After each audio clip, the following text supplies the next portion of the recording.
Assalamualaikum warahmatullahi wabarakatuh. Waalaikumsalam warahmatullahi wabarakatuh. Alhamdulillah, nahmaduhu wa nasta'inuhu wa nastaghfiruh wa na'udzubillah min sururi anfusina wa sayyiati a'malina may yahdihillah fala mudhillalah wa may yudlil fala hadiyalah. Asyhadu an la ilaha illallah wahdahu la syarikalah wa asyhadu anna Muhammadan abduhu wa rasuluh.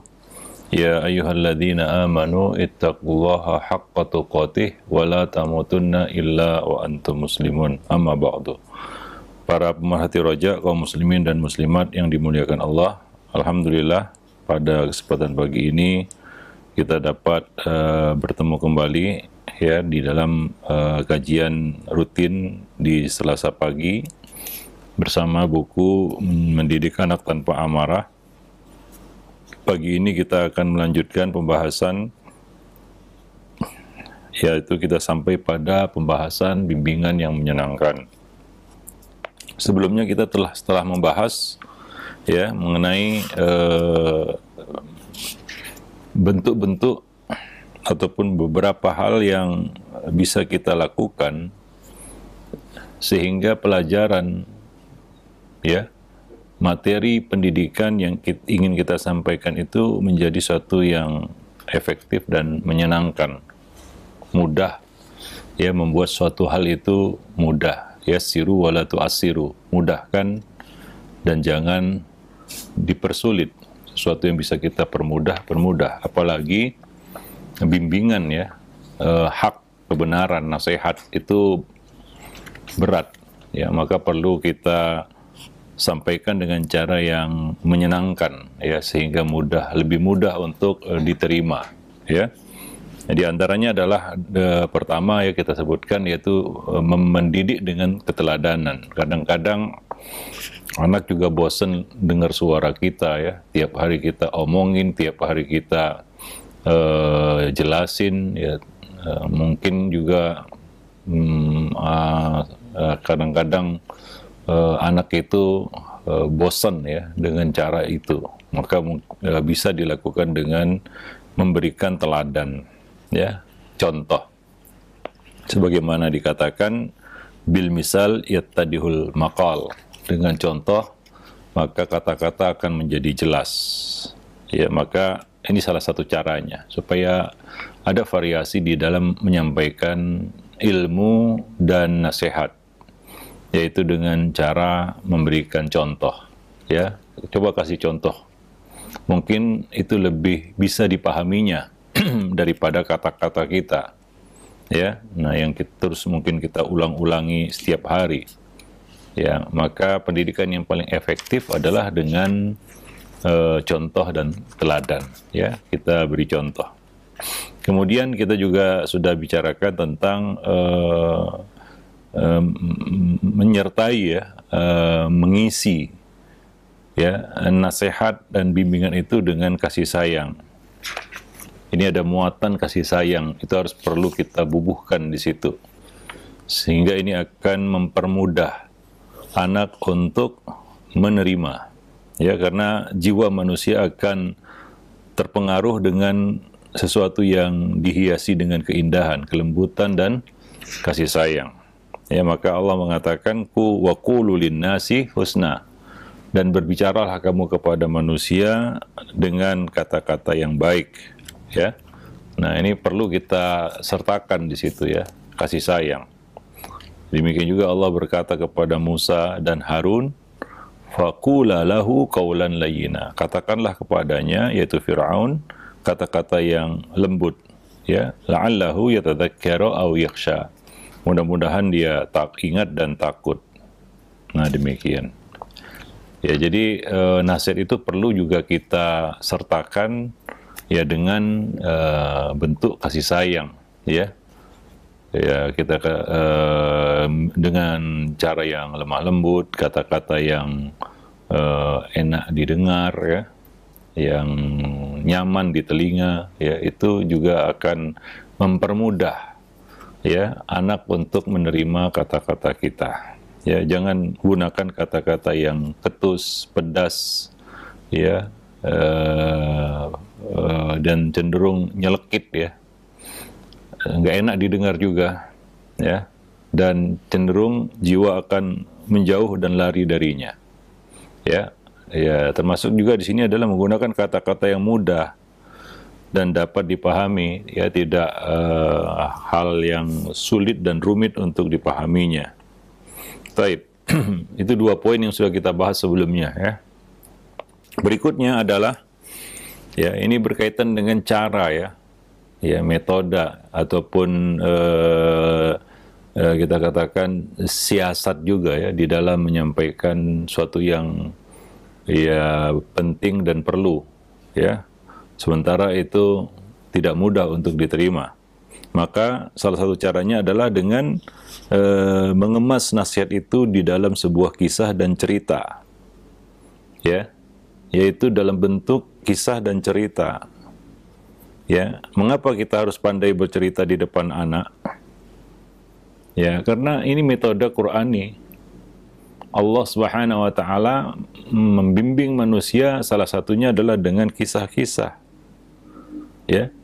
Apalagi cerita yang disertai dengan penciwaan. Sebab, ya, apalagi itu kisah yang nyata, ya, itu sangat berpengaruh pada jiwa anak.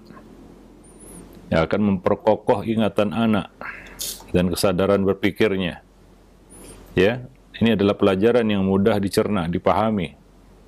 Ya, apalagi jika diberi ilustrasi cerita tadi, ya. Nah, dan menyampaikan pelajaran melalui kisah ini termasuk sarana pendidikan yang efektif dan memberikan pengaruh yang sangat kuat pada jiwa. Ya, maka Allah menggunakan metode ini di dalam Al-Quran. Ya, Allah mendidik dan mengajar kita, mengarahkan kita melalui kisah-kisah. Baik itu kisah-kisah para nabi dan rasul maupun orang-orang saleh sebelum kita. Allah mengatakan dalam surat Hud ayat 120, "Wa kullan naqussu 'alaika min amba'ir rusuli ma nuthabbitu bihi fuadak. Wa ja'aka fi hadhihi al-haqq wa fi hadhihi al-haqq wa mau'izatun wa dzikra lil mu'minin." Allah mengatakan, dan semua kisah dari rasul-rasul kami ceritakan kepadamu. Itu adalah kisah-kisah yang dengannya kami teguhkan hatimu. Dan dalam surat ini telah datang kepadamu kebenaran, pengajaran dan peringatan bagi orang-orang yang beriman. Jadi Allah mengatakan di sini manuthabbitu bihi fuadak, yang membuat kokoh jiwamu, ya, menancap dalam hati, ya. Suatu yang kita sampaikan melalui kisah, maka kisah itu akan menancap dalam hati. Kita akan ingat terus kisah itu, ya. Nah, lebih mudah untuk dikenali oleh akal kita, diri kita, jiwa kita. Maka ini yang digunakan Allah di dalam Al-Quran. Bahkan ada satu kisah yang Allah ulang-ulang berkali-kali. Misalnya kisah Adam dan Iblis, kisah Musa dan Fir'aun, ya, dan banyak lagi kisah-kisah lain yang Allah sebutkan di dalam Al-Quran. Ya, misalnya kisah-kisah pertarungan antara hak dan batil, ya, keburukan dan kebaikan. Bahwasanya keburukan itu akan berakhir dengan kegagalan, ya, akan berakhir di neraka, sedangkan kebaikan akan berakhir dengan, ya, kebahagiaan, happy ending, dan tempat kembalinya adalah surga dengan izin Allah Subhanahu wa taala, ya. Dan masih banyak lagi, ya, kisah-kisah lain seperti kisah dua anak Adam, ya, kisah Ashabul Ukhdud, ya, dan kisah Ashabul Kahfi, ya, dan lain-lain yang Allah sebutkan di dalam Al-Quran. Demikian juga kisah-kisah yang disebutkan Nabi di dalam hadis, ya, banyak juga. Di antaranya adalah kisah Jurej, ahli ibadah, 3 orang yang terperangkap dalam gua, 3 orang yang Allah uji dengan sakit, kemudian Allah kasih, ya, sehat sebagai ujian berikutnya yang lebih berat. Allah uji dengan miskin, kemudian Allah uji dengan yang lebih berat, yaitu kaya. Ya, itu disebutkan di dalam hadis-hadis Nabi SAW. Demikian juga pada sirah Nabi juga terdapat pelajaran yang sangat berharga. Demikian juga kisah-kisah sahabat dan orang-orang soleh, ya, sebelum kita, para salafus soleh. Ini semua ya kita katakan kisah-kisah yang bisa kita petik pelajaran darinya, ya. Ya, terutama sirah Nabi SAW, ya. Bagaimana Nabi SAW ya memberikan pendidikan, ya, pengarahan kepada sahabat-sahabat yang mulia. Ya, terutama bagaimana Nabi memperlakukan, ya, anak-anak, ya, mendidik anak-anak, ya. Ya, seperti penuturan misalnya Anas bin Malik yang berkhidmat kepada Nabi lebih dari 10 tahun, ya. Bagaimana Nabi seorang pendidik, ya. Ya, ada satu poin lah di sini ya kita sampaikan mengenai masalah orang tua yang suka mengumbar kritik kepada anaknya. Ya, apa yang dilakukan anaknya dikritik. Ya. Yaitu terlalu apa ya, kita katakan berlebihan di dalam mengkritik anak. Ya, semua dikomentari. Ya, apa yang dilakukan anak dikomentari. Tapi ironinya orang tua ini anti kritik gitu. Ya, dikritik nggak mau, tapi mengkritik anak terus. Ya, kritik itu kalau kita sebutkan begitu saja maka identik dengan menyalahkan, ya, negatif. Ya, kecuali ada imbuhan lain begitu ya, membuat dia menjadi sesuatu yang bermakna positif. Misalnya kita katakan kritik membangun begitu ya. Ada imbuhan membangun di situ yang sehingga konotasinya menjadi positif. Tapi kalau cuma sekedar kritik saja, ini mungkin bermakna negatif juga, ya. Dan kebanyakan kritik itu ya justru menjatuhkan, yang berdampak negatif kepada orang yang dikritik, gitu ya. Apalagi kritik tanpa solusi, ya, sekedar menyalahkan gitu saja. Ya, tidak semua orang bisa menerima itu, ya, dan bisa mengartikannya sebagai sesuatu yang positif. Kebanyakannya ya orang itu akan menolak, ya, kritik itu. Ya, akan menolak. Demikian juga si anak. Ya, apabila orang tua hanya bisa menyampaikan kritik, ya, maka anak itu ya akan menjauh, ya, dari apa yang ingin kita, ya, dari apa yang kita inginkan padanya dengan kritik itu. Ya, maka coba lihat Nabi SAW.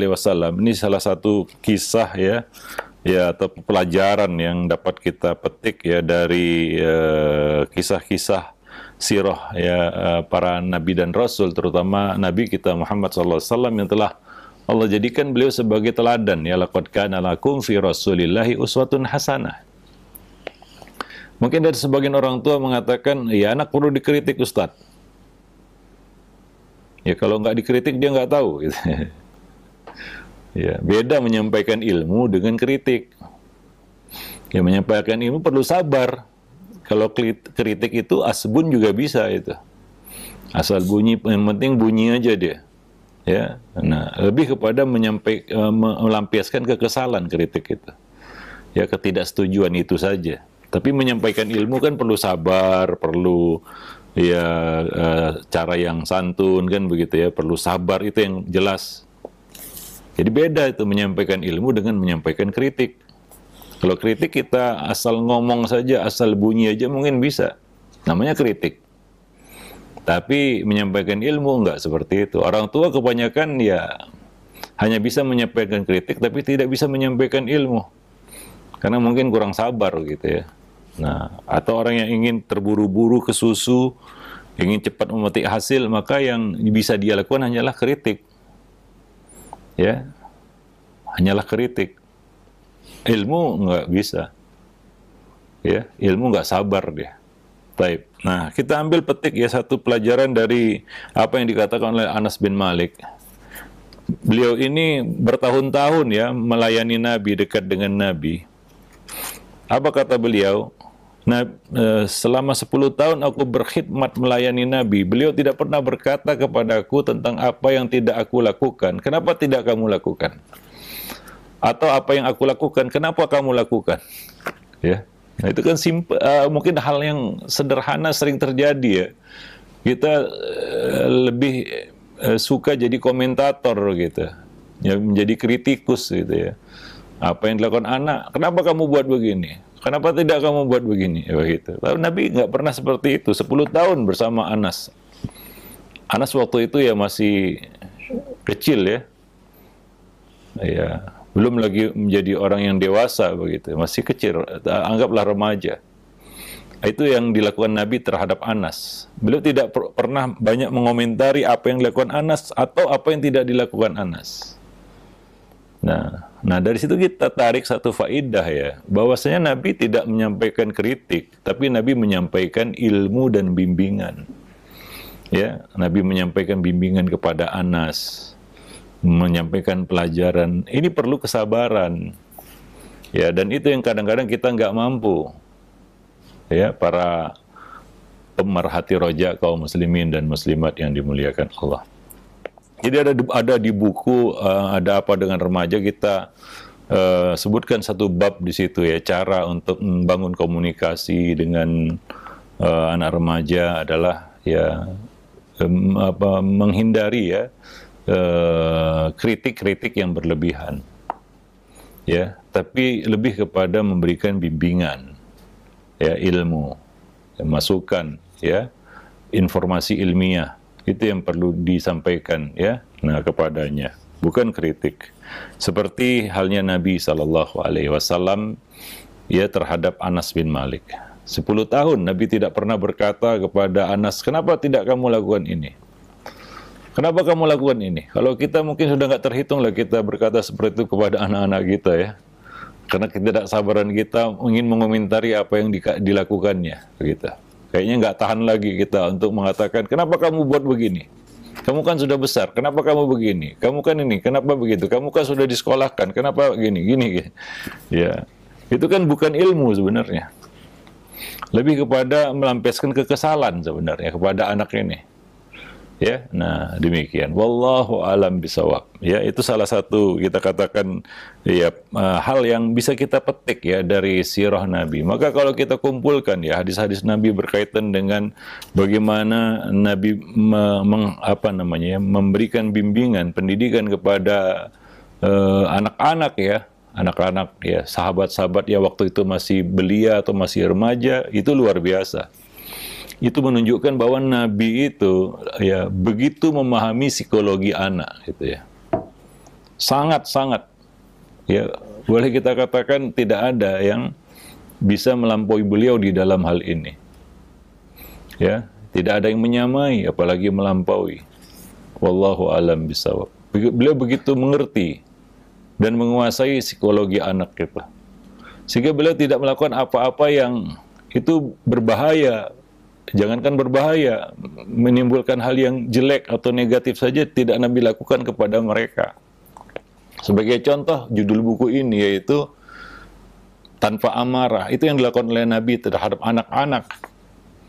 Ya. Nah demikian. Yang kadang-kadang kita tidak habis mengerti ya, kenapa harus seperti itu gitu ya. Ya. Seperti tadi ya kata Anas, beliau tidak pernah mengatakan kepadaku, kenapa kamu lakukan begini? Atau sesuatu yang tidak aku lakukan, kenapa kamu tidak buat begini? Gitu. Itu Nabi tidak melakukannya, tidak mengatakannya kepada seorang bocah atau seorang anak remaja. Luar biasa, ya para pemerhati roja kaum muslimin dan muslimat yang dimuliakan Allah. Baik. Mungkin sebagian dari kita nggak setuju kan gitu ya. Anak perlu dikritik, perlu dikomentari. Ya, kita lihat. Ya, kadang-kadang ya awalnya kritik, akhirnya kita jelas-jelas menyalahkan saja. Ya. Kamu salah, tanpa memberikan penjelasan yang benar gimana gitu. Apalagi menyontohkan yang benar tuh begini begitu. Dan lain-lain sebagainya. Wallahu a'lam bishawab. Taib. Jadi itu salah satu cara memberikan bimbingan yang menyenangkan, yaitu melalui kisah ya yang kita bacakan kepada mereka, mengambil faedah dari kisah-kisah itu. Nah, demikian. Nah, satu lagi momen yang perlu kita manfaatkan sebagai sarana ataupun materi pendidikan adalah memetik hikmah dan pelajaran dari berbagai peristiwa yang baru saja terjadi. Kalau kisah itu kan sesuatu yang sudah lama terjadi ya, mungkin juga dia tidak berada di dalam kisah itu. Misalnya kita membacakan kisah para sahabat, kita kan nggak hidup di zaman sahabat, tapi kita dengar ceritanya. Demikian juga para salafus soleh, para ulama, kita nggak hidup bersama mereka. Tapi kita bisa mengambil faedah dan pelajaran dari kisah-kisah itu. Ya, ada lagi hal yang bisa kita gunakan sebagai materi pelajaran, yaitu pelajaran dari berbagai peristiwa. Ya. Ya, dari kejadian. Ya, ada ungkapan yang mengatakan pengalaman itu guru yang paling baik. Maka anak harus dilatih untuk bisa mengambil pelajaran dari pengalamannya. Kadang-kadang perlu kita ingatkan, misalnya sesuatu yang sudah terjadi kan begitu ya. Lalu kita simpulkan ya faidah dari pengalaman itu. Lalu kita sampaikan kepadanya. Nah, demikian. Ya, mendidik anak itu bisa berlangsung setiap hari. Dan peristiwa sehari-hari sebenarnya adalah peristiwa besar. Sekalipun kelihatannya sepele ya. Nah, peristiwa keseharian ini akan memberikan pengaruh sikap terhadap peristiwa-peristiwa yang dialami anak di lain waktu. Ya, artinya ya kalaulah Nabi mengatakan ya, la yuldagul mu'minu fi juhrin wahidin marratain. Seorang mukmin tidak boleh jatuh dalam tidak boleh disengat dari lubang yang sama 2 kali. Artinya dia akan awas, waspada, karena dia punya pengalaman. Anak juga harus kita latih untuk mengambil pelajaran dari pengalaman yang sudah dialaminya. Dan perlu kita sampaikan kepadanya. Ya. Karena itulah dia hidup. Allah mengajari kita dengan apa yang Allah ujikan kepada kita. Dengan apa yang Allah takdirkan kepada kita. Dan itu akan terus berlangsung selama kita hidup di dunia. Maka peristiwa-peristiwa kehidupan itu termasuk sarana penting dalam mendidik. Ya, ini juga manhaj Al-Quran. Ya, itulah salah satu hikmah kenapa Al-Quran itu diturunkan berangsur-angsur menurut peristiwa dan kejadian. Agar lebih mengakar dalam hati manusia. Ya, nah, kita ambil contoh di sini ya. Ini kan suatu pelajaran yang terjadi ya, dialami oleh para sahabat. Dan Allah menurunkan itu di masa mereka hidup dan tidak lama setelah kejadian itu terjadi, peristiwa itu terjadi. Yaitu peristiwa yang menimpa kaum muslimin pada perang Hunain misalnya. Yang mana sebagian dari mereka takjub dengan banyaknya jumlah pasukan dan persenjataan dibandingkan musuh. Dan mengira bahwa kemenangan akan bisa diraih dengan mudah. Ya. Karena melihat yang telah terjadi sebelumnya, pasukan muslim sedikit dapat mengalahkan ya pasukan kafir yang besar jumlahnya. Nah, ini kebalikannya. Kaum musyrikin kecil, jumlah kaum musyrikin itu sedikit, sementara jumlah kaum muslimin itu sangat banyak, berlipat-lipat. Maka di atas kertas ya mereka mengira musuh ini dapat ditaklukkan dengan mudah. Begitulah kira-kira. Tapi ternyata tidak.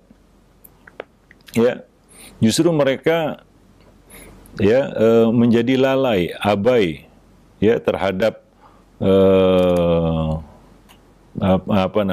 peperangan itu terhadap musuh, ya menganggap enteng dan menganggap remeh. Dan itu menjadi blunder yang menyebabkan mereka lari tercerai-berai dan meninggalkan Nabi sendirian di depan. Ya, nah demikian. Allah menyebutkan itu di dalam Al-Quran. Padahal peristiwa itu baru terjadi, baru mereka alami.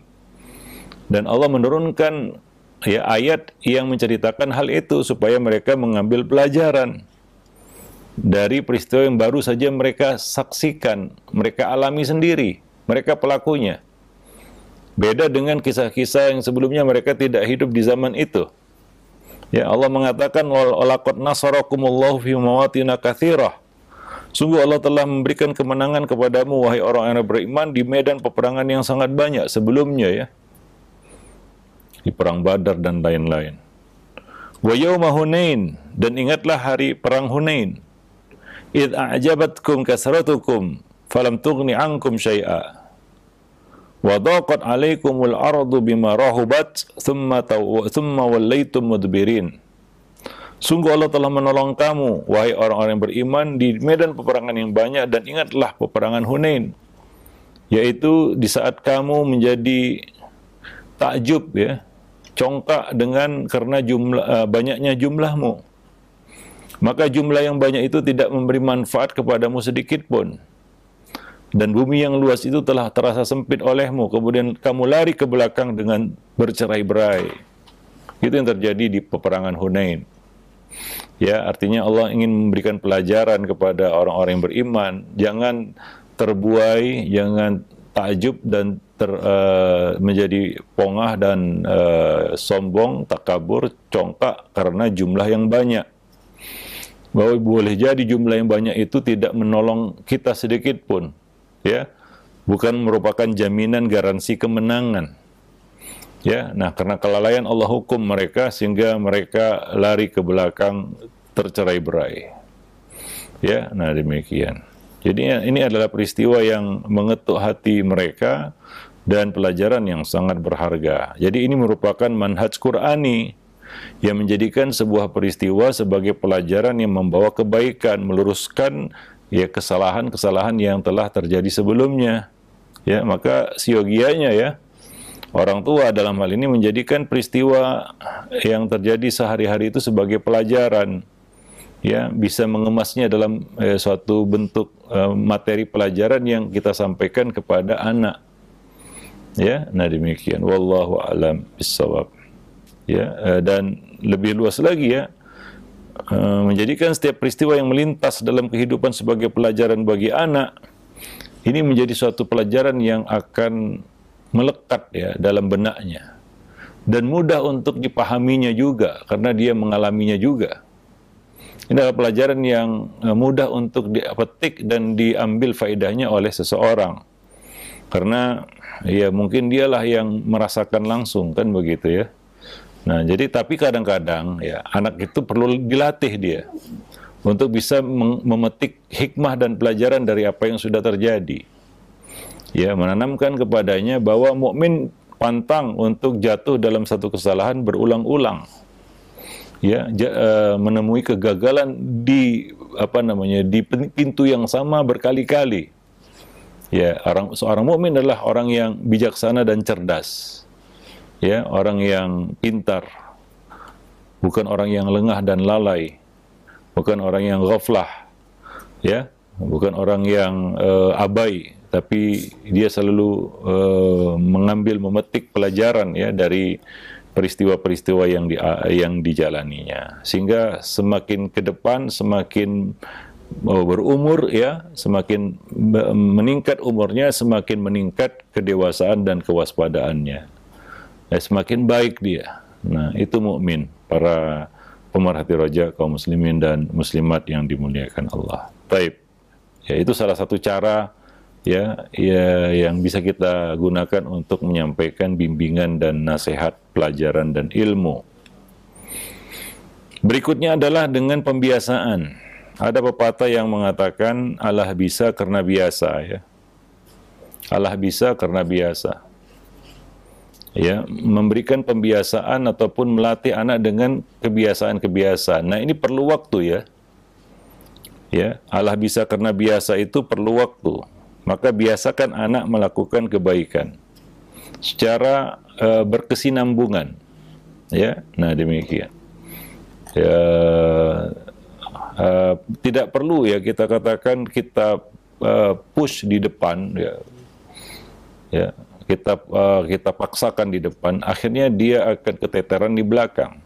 Namun ini sebagaimana kita sebutkan, Allah bisa karena biasa itu adalah pepatah yang berkaitan dengan kesabaran dengan waktu. Memberikan pelajaran itu perlu kesabaran dan waktu. Ya, apalagi dalam bentuk membiasakan. Ya, ya tidak bisa instan ini. Ya, nah demikian. Maka ini merupakan sarana pendidikan yang sangat efektif. Karena apabila anak terbiasa mengerjakan sesuatu secara teratur dan berkesinambungan, maka itu akan menjadi satu karakternya, melekat ya. Ya, seiring dengan perjalanan waktu tadi. Maka akan banyak perkara-perkara yang menjadi mudah. Ya, ini berlaku dalam urusan dunia, apalagi agama. Dari urusan yang kecil sampai yang besar, ya, dari yang penting sampai yang sepele. Ya, nah demikian.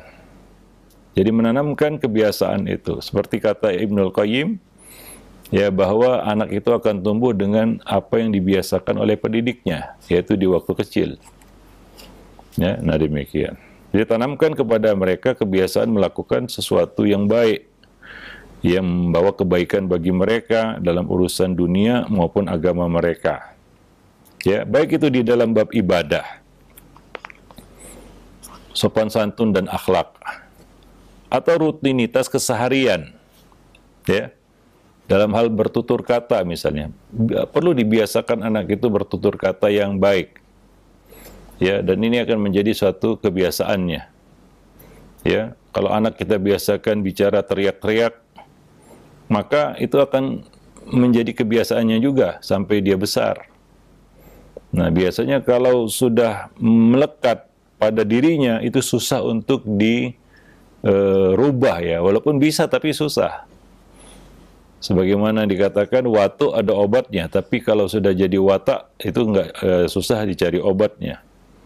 Ya, ini berlaku dalam kita katakan tadi dalam bab ibadah, muamalah dia keseharian, rutinitas keseharian, ya, akhlak, dan ya adab bertutur kata. Ya, wallahu alam bisawab. Jadi perlu membiasakan sesuatu yang positif hingga dia menjadi bisa mudah mengerjakannya. Wallahu alam bisawab. Ya, pelajaran itu akan menjadi mudah untuk dia eksekusi. Ilmu itu mudah untuk dia amalkan dengan pembiasaan, ya, pembiasaan. Sekali lagi tadi kita sebutkan ya bahwa ini perlu kesabaran dan waktu. Ya, menanamkan hal yang baik itu perlu kesabaran dan waktu pada anak. Ya, nggak bisa kita suruh di hari ini kemudian itu akan menjadi kebiasaannya seterusnya, enggak. Kadang-kadang ya perlu diawasi, perlu diarahkan, perlu dibimbing. Ya, sehingga dia terus-menerus mengerjakannya dan akan menjadi mudah. Dalam hal ini, amalkan sabda Nabi ya, khairul a'mali indallahi adwamuha wa inqalla. Ya, amal yang paling dicintai Allah, disukai Allah adalah amal yang dawam, terus-menerus walaupun sedikit.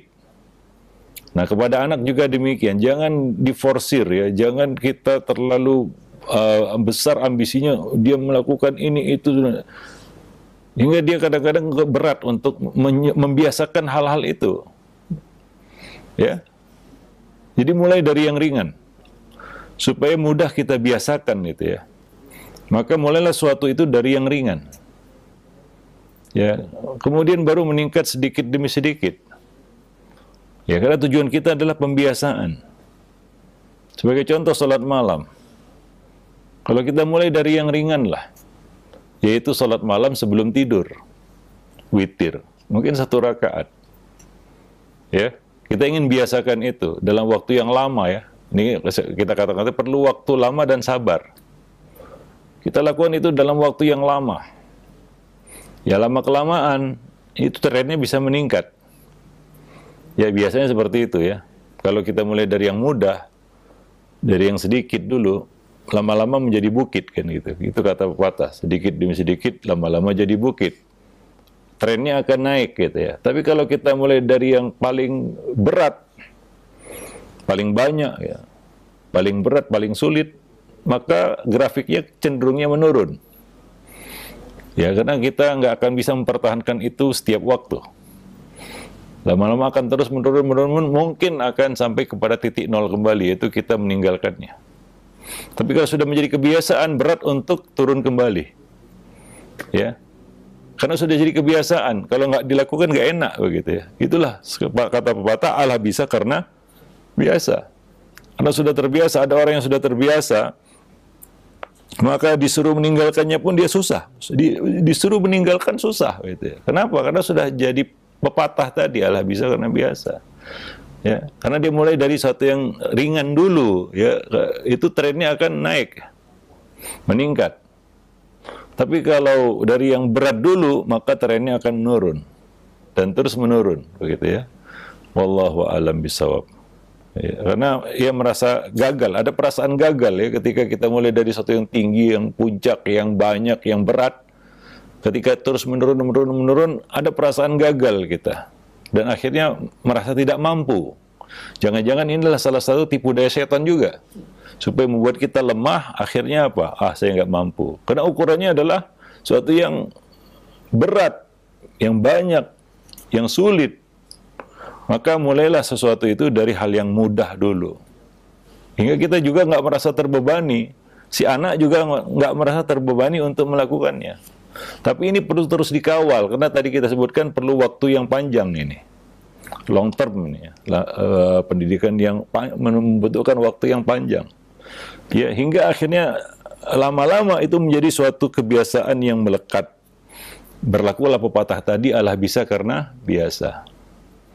Ya, nah untuk meninggalkannya aja susah dia. Meninggalkannya, mau dipaksakan meninggalkan pun sudah nggak bisa. Kenapa? Sudah ya bagian dari dirinya, bagian dari jiwanya. Ya wallahu alam bisawab. Nah, demikian para pemerhati roja, kaum muslimin dan muslimat yang dimuliakan Allah, ya. Pelajaran yang bisa kita sampaikan pada kesempatan pagi ini mudah-mudahan bermanfaat. Aqulu qouli hadza astaghfirullah li wa lakum sa'il muslimin innahu huwal ghafurur rahim. Alhamdulillah, baik, syukran jazakum khair atas materi yang telah disampaikan oleh Al-Ustadz di pagi hari ini. Masih pembahasan lanjutan mengenai pendidikan yang menyenangkan. Mudah-mudahan bisa diambil faedah dari apa yang telah disampaikan oleh Al-Ustadz. Baik, untuk selanjutnya kami akan ajukan pertanyaan-pertanyaan yang masuk di layanan pesan WhatsApp. Bagi Anda yang ingin bertanya perihal pembahasan kita, silahkan Anda bisa mengirimkannya di nomor layanan WhatsApp. Baik, yang pertama Ustadz, ya kami ajukan pertanyaan dari penanya yang berada di Bogor. Assalamualaikum warahmatullahi wabarakatuh. Ya Ustadz, baikkah jika anak wanita yang sudah remaja atau menginjak dewasa ketika bertemu dengan orang tuanya itu, terutama dengan ayahnya, saling cium pipi kanan kiri, atau ketika jalan bareng selalu bergandengan dengan bapaknya Ustadz? Ataukah ada aturannya dalam Islam mengenai hal ini? Tidak ada ya. Itu juga tidak mengapa dilakukan ya. Itu satu yang kalau kita diperintahkan untuk memperlakukan ya anak istri dengan cara yang ma'ruf ya. Ma'ruf itu ya kembali juga kepada urf ya. Satu yang memang ya wajar ya kita katakan seperti itu, dan tidak ada muatan-muatan negatif di situ ya. Ya, nah demikian. Ya, Abu Bakar terhadap Aisyah juga melakukannya. Nabi terhadap Fatimah juga melakukannya. Jadi nggak jadi masalah. Nggak jadi masalah saja. Iya, nah demikian. Di dalam urf masyarakat kita juga hal yang biasa aja gitu ya, bukan hal yang menjadi perhatian orang, kemudian orang juga memandangnya aneh atau ada unsur-unsur penyimpangan di situ, nggak biasa aja. Ya, seorang ayah menggandeng anak putrinya, ya itu biasa ya. Ya, mencium pipinya, mencium tangannya juga nggak jadi masalah. Walaupun sudah dewasa. Ya walaupun sudah dewasa, kan begitu. Nah demikian. Itu dilakukan oleh Nabi kepada Fatimah, juga Abu Bakar kepada Aisyah. Wallahu a'lam bishawab. Iya, nah baik, demikian ya untuk penanya. Jazakallahu khair Ustaz. Dan selanjutnya dari pertanyaan Ustaz, tidak disebutkan nama dan tempatnya. Ustaz, anak saya laki-laki usia 11 tahun. Ayahnya tipe orang yang temperamental. Dia sering dimarahi dan mendapatkan kekerasan juga dari ayahnya. Setiap ayahnya memukul, saya melindungi anak saya. Bagaimana mental anak saya ke depannya, Ustaz, nanti jika sering dapat perlakuan seperti itu? Saya juga hampir kewalahan untuk bisa merubah sikap ayahnya, dan nasihat juga sudah disampaikan karena hal tersebut sudah menjadi wataknya. Mohon sarannya Ustadz agar anak saya tidak kena mental saat besarnya nanti. Ya, ini jelas salah ya. Kalau sekarang ada payung hukumnya gitu ya, itu perlu diberikan peringatan yang lebih keras bahwa anak punya hak ya, perlindungan ya, karena dia posisinya lemah kan begitu ya.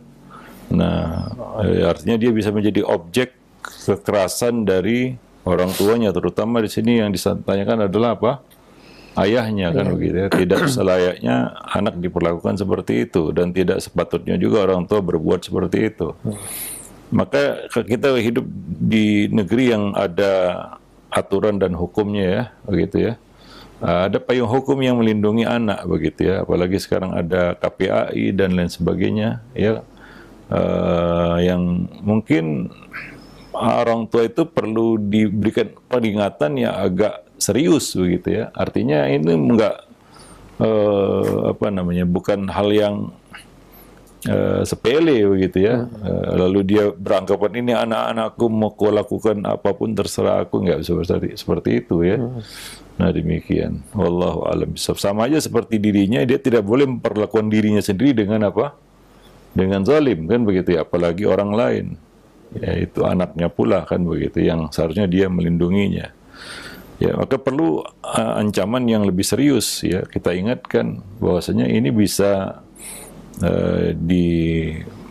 diangkat ke ranah hukum kalau seperti itu, apalagi bisa menimbulkan trauma kan begitu ya, apalagi bisa menimbulkan ya kita katakan kerugian secara fisik begitu ya, misalnya cedera dan lain sebagainya. Kadang-kadang hal itu terus berlanjut dan tidak akan pernah mereda ya, hingga ya akan menimbulkan suatu hal yang disesali begitu ya, misalnya berakhir di rumah sakit, atau yang lebih parah lagi mungkin ya bisa menimbulkan kerugian nyawa begitu ya. Wallahu a'lam bishawab. Yang jelas mental pasti akan kena. Anak itu akan kita katakan rusak ya kejiwaannya ya. Nah demikian, akan terjadi konflik batin dalam dirinya ya, karena dia tahu, mungkin anaknya juga tahu dia harus menghormati orang tua, tapi dia dapat perlakuan yang buruk dari orang tua kan begitu. Itu satu konflik batin yang akan menyebabkan konflik lainnya di dalam banyak masalah lainnya juga, menyebar. Iya, nah demikian. Ketidakpercayaan kepada lingkungan juga. Ya, banyaklah kita katakan ya, hal-hal negatif dari perlakuan kasar ya terhadap anak. Ya, nah demikian. Wallahu a'lam bishawab. Baik, terima kasih banyak atas jawaban dan nasihatnya. Demikian untuk yang bertanya, dan selanjutnya ada pertanyaan dari Herman yang berada di Tangerang, Ustaz. Ustaz, mohon nasihatnya. Jika saat mendengar kajian seperti ini, hati saya sangat sadar dengan cara mendidik anak lemah lembut, tapi ketika berhadapan langsung dengan anak terkadang lupa dan selalu ingat didikan bapak Ana rahimahullah yang sudah meninggal mendidik anak dahulu. Namun Ana sadar sekarang setelah jadi orang tua bahwa mungkin Ana dulu susah dididik oleh orang tua dan tidak menurut kepada orang tua. Jadi mohon nasihatnya bagaimana cara agar sadar saat dalam mendidik anak dengan kelemah lembutan, dengan didikan anak backgroundnya seperti dulu, yaitu keras oleh orang tua. Ya, yang jadi pertanyaan adalah apakah kita mau tradisi ini terus terwarisi ke generasi-generasi berikutnya. Kemudian anak kita juga, cucu, anak-anaknya, dan seterusnya. Nggak akan berakhir seperti itu. Ya. Tadi diakui bahwa ia begitu terpengaruh dengan apa yang dia dapatkan dulu kan begitu ya. Nah mungkin juga itulah yang dialami oleh bapak kita dulu dari bapaknya kan gitu. Terus itu jadi warisan keluarga.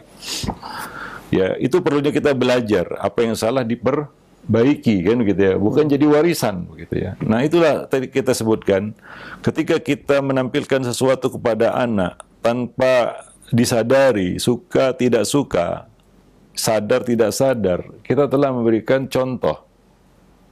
Misalnya kita marah sama anak, bersikap kasar keras kepadanya, ya, maka ya mungkin yang kita inginkan adalah dia melakukan apa yang kita inginkan, kan begitu ya. Tapi ya kita kadang-kadang kurang menyadari ya akibat efek sampingnya. Ya, mungkin secara kasat mata dia nurut. Tapi apa dalam hatinya kita nggak tahu ya.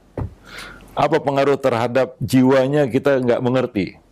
Yang jelas dia menurut apa yang kita inginkan. Kan begitu ya. Nah, dan boleh jadi ya anak akan mengambil satu pelajaran itu ya. Pelajaran apa? Pelajaran bukan pelajaran yang baik, ini pelajaran yang buruk. Oh, begini. Kalau nanti jadi ayah, jadi ibu, begini nih. Nah, lalu ia lakukan itu kepada anaknya juga, kan begitu ya. Nanti kemudian hari. Ya. Walaupun berusaha ya, satu yang sudah tertanam dalam benak itu ya. Kadang-kadang bisa mengalahkan ilmu yang baru kita dapat saat itu. Karena ini pelajaran yang dia dapatkan sepanjang hidupnya di masa kanak-kanak gitu. Lalu dia sekarang menuntut ilmu, dia belajar, dia mendengarkan ilmu, dia tahu, oh dia baca buku, sebenarnya nggak seperti ini, mendidik anak harusnya tanpa amarah. Tapi karena memang dari kecil dia dapatkan itu, gitu. Itu pelajaran yang dia dapatkan dari kecil, dari orang tuanya. Nah, ini pengaruh buruknya seperti itu. Nah, ini kalau nggak kita sudahi dan berusaha betul-betul kita hentikan, nggak akan berhenti. Itu jadi warisan keluarga terus. Ya, nah demikian. Artinya begitulah dia selanjutnya dan seterusnya. Ya, seperti yang tadi ditanyakan. Ya, sudah tahu kadang-kadang, tapi ya itulah yang kita terima dulu, gitu ya. Ya, makanya apa yang kita lakukan terhadap anak itu memang betul-betul menjadi satu contoh, gitu. Melekat betul. Ya, maka begitulah. Makanya kita katakan bahwa anak itu meniru marah orang tuanya. Ya, tanpa disadari ya anak itu meniru marah orang tuanya. Bagaimana cara marah orang tuanya ditiru. Bagaimana kita katakan cara bicaranya, cara membentaknya semua. Ya, karena itu satu yang ya boleh dikatakan satu trauma masa kecil yang akan terus dibawanya sampai dewasa. Artinya para pemerhati roja yang dimuliakan Allah, kalau ini tidak kita sudahi ya, kita robah istilahnya, kita sudahi di sini maksudnya kita robah cara yang salah seperti itu, ini akan terus menjadi karakter gitu ya. Menjadi karakter. Wallahu a'lam bishawab. Yang sewaktu-waktu bisa aja dia muncul begitu.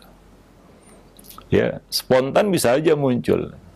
Ya, maka orang itu menjadi Ustadz, saya kok nggak bisa sabar gitu ya, karena itu tidak menjadi suatu pelajaran pendidikan yang kita terima dari kecil. Maka ya kita yang tahu itu ya sekarang sudah menuntut ilmu, sudah tahu yang benar harusnya bagaimana, itu tidak kita peragakan lagi di depan anak, harusnya seperti itu.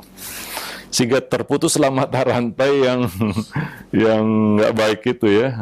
Demikian. Wallahu a'lam bishawab. Ya kita mohon ampun lah untuk orang tua kita, mungkin karena keterbatasan ilmu yang ada pada mereka, itulah dia. Kita juga tak sadar ya sekarang kemudahan untuk mendapatkan akses ilmu kan tidak semudah dulu ya. Ya, jadi kita maklumi saja, mungkin Allah memaafkan mereka ya, itulah kemampuan mereka, tapi ya kita ya generasi-generasi yang datang sesudah mereka ya tentunya tidak akan mengulangi kesalahan yang sama berkali-kali ya, untuk yang kedua kali dan seterusnya. Wallahu a'lam bishawab. Ya. Nah, baik, alhamdulillah, syukur atas jawabannya. Demikian ya untuk jawaban dan nasihatnya. Dan selanjutnya ini ada pertanyaan, Ustaz. Ustaz, saya memiliki anak yang berkebutuhan khusus. Saya berusaha untuk mengajarkannya, yaitu mengajarkan sholat terutama. Tapi tentunya gerakannya memang belum sempurna dan tidak fokus, Ustaz. Nah, apakah anak-anak yang berkebutuhan khusus seperti ini, jika sholatnya tidak benar walaupun sudah balik atau sudah dewasa, apakah tetap dikatakan berdosa baik buat anaknya ataupun orang tua, Ustaz? Ya, la yukallifullahu nafsan illa wus'aha, ya. Allah tidak membebani satu jiwa melainkan menurut kemampuannya. Fattaqullaha mastata'tum.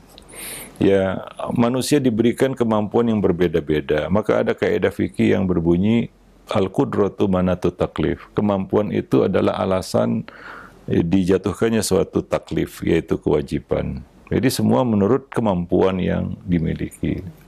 Ya, nah, misalnya anak yang berkebutuhan khusus, ya, ada kelainan keterbelakangan mental dan sejenisnya, ya. Ini cobaan, ya, ujian bagi orang tuanya tentunya, kan begitu, ya, untuk bisa sabar untuk menelateni, melayani, meladeni anak-anak yang berkebutuhan khusus itu nggak mudah.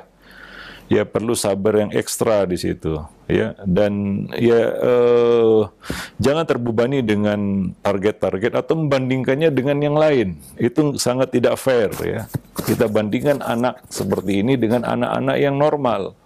Ya, tentunya jangan, hingga jangan dilakukan itu, sehingga nanti kita akan kecewa kepada anak ini. Dan lebih buruk lagi, kita akan menyalahkan diri kita sendiri, kan begitu, ya. Sementara ini ujian yang harus dilewati sebenarnya. Ya, maka kita harus tahu juga, ya, bahwa kemampuan itu adalah salah satu alasan dijatuhkannya sebuah kewajiban. Ya, kita juga mengerjakan kewajiban menurut kemampuan yang kita miliki. Nah, di sini anak yang mungkin ya dengan segala keterbatasan dan kekurangannya, dia mungkin ya itulah yang dia bisa, kan begitu, ya. Itulah batas kemampuannya, ya, nggak bisa lagi diminta lebih, ya. Nah, jangan kita tuntut dia untuk bisa seperti anak-anak yang normal, gitu, ya. Itu katakan suatu kita katakan perkara yang boleh dikatakan mustahil juga. Wallahu alam bisawab, ya. Nah, maka sabarlah sebagai orang tua untuk mendapat ujian, ya. Ya, Allah uji kita, nggak semua orang dapat ujian seperti itu, ya. Wallahu alam bisawab. Tapi yang jelas untuk memotivasi kita ada pahala yang lebih, ya, di balik itu semua, kan begitu, ya. Nah, ini nggak sama dengan sabarnya kita meladeni anak yang normal. Anak yang normal aja perlu sabar, ya, apalagi anak yang berkebutuhan khusus. Wallahu alam bisawab. Mungkin itu adalah cara Allah untuk membuka peluang pahala yang lebih besar lagi kepada orang tuanya. Ya, wallahu a'lam bishawab. Nah, alhamdulillah. Masih lanjut saja? Ya, bisa. Nah, alhamdulillah. Terima kasih banyak, syukran jazil khair atas jawabannya. Dan selanjutnya ini ada pertanyaan, Ustaz. Ya, Ustaz, apa yang harus dilakukan seorang ibu terhadap anak sambungnya, yaitu yang laki-laki yang menginjak masa dewasa atau remaja? Apa saja yang harus dihindari dan apa saja yang boleh dilakukan kepada anak laki-laki tersebut, Ustaz? Maksudnya apa di sini? Anak sambung mungkin anak yang dari suami, ya, anak suami bawaan. Iya, anak sambung berarti anak tiri, ya, bukan? Iya, betul. Ya, dia jaga, ya. Kewajibannya tentu dia sebagai orang tua sini posisinya, ya wajib juga, ya, memberikan bimbingan, nasihat, ya, dan memberikan yang baiklah kepada anak tersebut, ya. Nah, ya, sebagaimana juga kita punya kewajiban nasihat, ya, kepada, ya, segenap kaum muslimin, ya. An-nasihah itu kan lillah, li rasulihi, wa li kitabi, wa li a'immatil muslim wa ammatihim, ya. Nah, itu masuk kepada kategori itu, ya. Nah, walaupun dia bukan anak kandung, ya, anak sambung atau anak tiri, atau anak bawaan dari suami. Ya, nah, itu kebaikan kita apabila kita mendidik dan membesarkan mereka dengan ketulusan, keikhlasan, dan sepenuh hati, ya, seperti anak sendiri, walaupun statusnya bukan anak kita, ya, bukan anak kita. Wallahu a'lam bishawab. Dan ingat, Nabi mengatakan, ya, Nabi mengatakan dalam hadis, wal mar'atu ra'iyatun fi baiti zawjiha wa waladihi, ya. Seorang wanita adalah pemimpin di dalam rumah suaminya dan pemimpin bagi anak-anaknya. Pemimpin bagi anak-anaknya. Awaladihi, hi di sini bukan ha, bukan waladiha. Waladihi. Anak-anak suaminya. Anak-anak suaminya ini bisa dari dia, bisa dari yang lainnya. Ya, itu kan anak dia, kan anak suaminya. Maka dia pemimpinnya di situ. Ya, dia harus memposisikan diri sebagai pemimpin yang mengayomi anak-anak tersebut. Wallahu a'lam bishawab. Ya. Hatta dia sudah dewasa, kan begitu ya. Nah, demikian. Tapi ya tentunya kita menjaga hal-hal yang perlu kita jaga lah ya. Nah, demikian. Ya, berkaitan dengan hal yang pantas dan yang tidak pantas, kan begitu. Wallahu a'lam bishawab. Baik, mungkin sampai di sini dulu pertemuan kita pada kesempatan pagi ini. Mudah-mudahan bermanfaat. Aku lu qauli hadza, astaghfirullah li wa lakum sa'iril muslimin, innahu huwal ghafurur rahim.